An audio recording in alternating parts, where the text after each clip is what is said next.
Pada pertemuan ini, kita akan masuk ke materi mengenai analisis ukuran partikel. Oke, yang pertama, untuk video ini kita membahas mengenai bentuk partikel tunggal. Jadi kita meninjau partikel sebagai sebuah partikel tunggal dulu. Pertama, dari deskripsi ukuran partikel tunggal, kita menggambarkan ukuran partikel tunggal. Itu yang pertama dari sisi bentuknya, kadang-kadang kita membayangkan dia sebagai bentuk spherical, ya, bola, ya. Kalau dalam bentuk bola, maka kita menggambarkannya dengan ukuran radius R-nya, jari-jarinya, ya. Kemudian ada bentuk kubus, ya. Kalau bentuknya kubus, maka kita akan mendeskripsikannya sebagai panjang sisi, ya, panjang sisinya berapa, gitu, sekian mikron, itu sebagai gambaran dari sebuah partikel yang berbentuk kubus. Kemudian untuk partikel yang berbentuk silinder, maka kita menggambarkannya selain dengan jari-jari juga dengan panjang silinder tersebut. Jadi panjangnya berapa, silindernya berapa.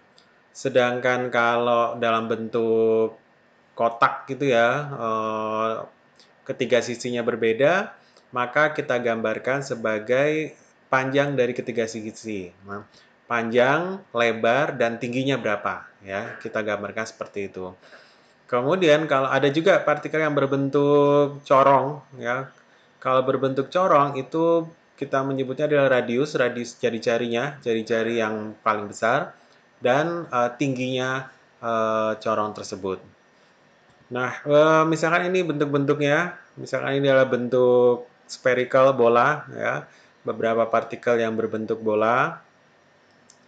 Kemudian ini bentuk yang lain, ya, kalau dia berbentuk kubus, ya, beberapa partikel, ya, masing-masing partikelnya. Nah, kalau kubus ini kita cukup menyebutkan sisinya karena ketiga sisinya itu sama panjang.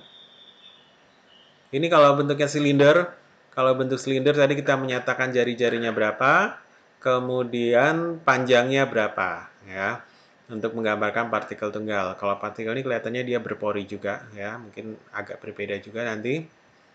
Nah, ini kalau yang berbentuk kotak, ya, kotak-kotak gitu, ya, kalau dalam bentuk kotak seperti ini, kita menggambarkannya sebagai panjangnya berapa, panjangnya berapa, lebarnya berapa, kemudian juga tingginya berapa, ya. Jadi kita gambarkan sendiri-sendiri. Ini beberapa contoh atau bentuk dari partikel berbentuk balok, ya, berbentuk balok. Nah, ini yang berbentuk kon, ya, corong. Ya, kalau berbentuk corong, maka kita gambarkan sebagai diameternya berapa dan berapa tingginya, ya, tinggi dari corong tersebut. Ya, kadang-kadang ada yang berbentuk corong. Nah, tetapi memang sebagian besar partikel itu bentuknya tidak beraturan, ya. Jadi kebanyakan partikel itu tidak beraturan. Nah, kalau tidak beraturan, maka biasanya kita pilih yang paling mendekati, ya, spherical-like, ya, jadi seperti bola, tapi sebenarnya tidak bola sungguhan.